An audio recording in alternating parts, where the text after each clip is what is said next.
Com cada any a l'estiu, desenes de famílies vallesanes acullen infants saharauís. A través de la seva estada a Catalunya es controla el seu estat de salut, se'ls complementa l'alimentació i se'ls treu de les altes temperatures que hi ha al desert en aquests mesos. Aquest any, Caldes de Montbui és la vila vallesana amb més infants acollits. Són 8 i aquest divendres han tingut una festa de benvinguda al Parc de Can Rius.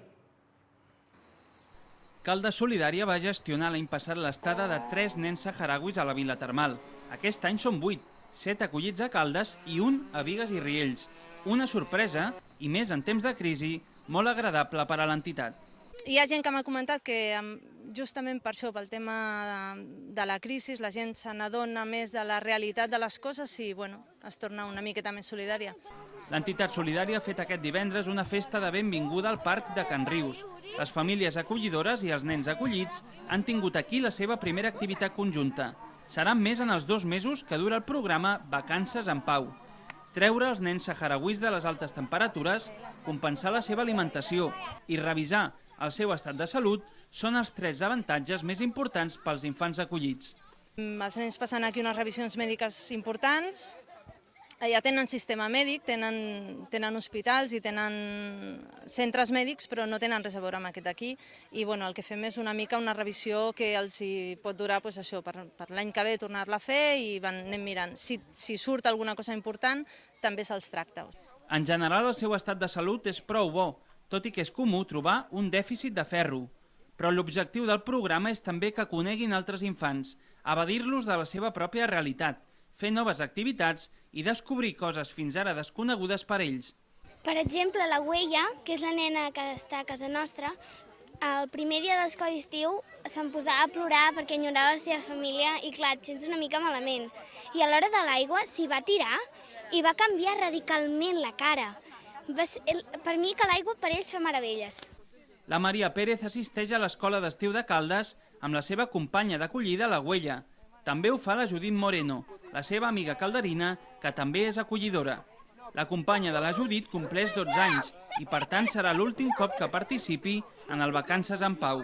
Hi participen infants d'entre 7 i 12 anys. Que tampoc va estar molt enyorada perquè ella, com que no és el primer any que ve, és el tercer, crec, any que ve, doncs ella ja deu estar acostumada. I jo no enyora molt. Hi ha nens i nenes que sí que han plorat i tal, però ella precisament no. En aquest sentit es faran activitats conjuntes entre famílies acollidores com una excursió a la platja, fer un gelat, visitar un parc d'atraccions i també assistir a la manifestació pro-saharaui de Barcelona. L'Ajuntament de Caldes de Montbui rebrà els nens aquesta setmana.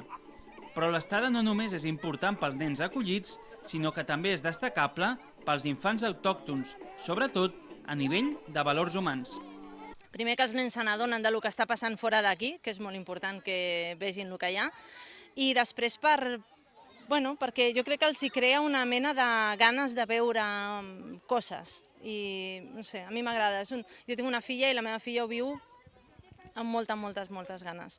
És una passada, la veritat és que no t'ho pots arribar a imaginar fins que no ho vius. Conèixer una nova cultura, conèixer un nou món, unes noves sensacions, sentiments, és molt maco.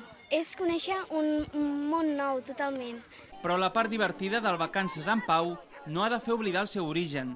Centenars de nens saharauis són acollits cada any a Catalunya perquè el conflicte entre el Front Polisari i el Regne del Marroc continua encallat 3 dècades i mitja després de la Marxa Verda. És bastant trist perquè bàsicament el que fan és esperar. Es passen la vida esperant i és molt trist. Per una persona gran ja és trist i per un nen és una altra història. Gràcies, preciosa. Això és té. L'any passat 600 famílies catalanes van ser acollidores d'un infant procedent dels camps de refugiats algerians. Malgrat que totes ho fan de tot cor, els agradaria no haver-ho de fer. Significaria que un llarg conflicte s'hauria resolt i que els campaments de refugiats s'haurien desmantellat. Amb l'inici del programa Vacances en Pau per aquests 8 infants saharauís arribem al final del nostre informatiu, però abans repassem els titulars més destacats. Neix el bus exprés de la Vall del Tenes que doblarà l'oferta actual entre Bigues i Riells i Barcelona, passant per Santa Eulàlia de Ronçana, Lliçà i Parets.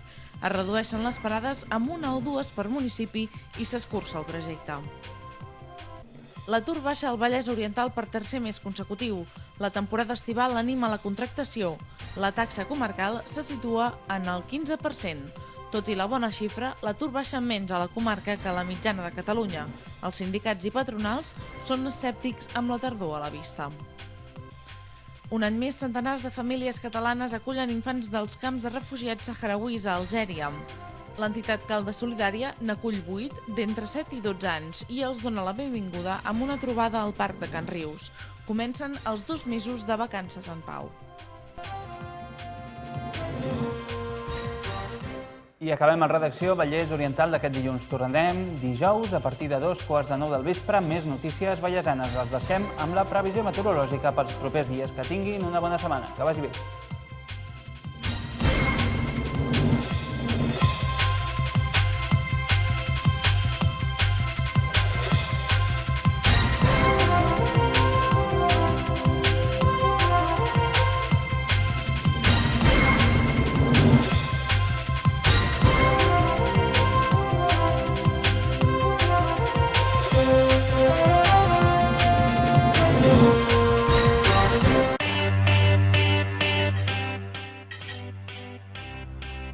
Soc la lectora de l'Electra. Aquest any us donaré consell per estalviar i fer un ús eficient, segur i sostenible de l'energia. Seguiu-me al meu blog energiaeficientblogspot.com. L'Electra, la teva energia.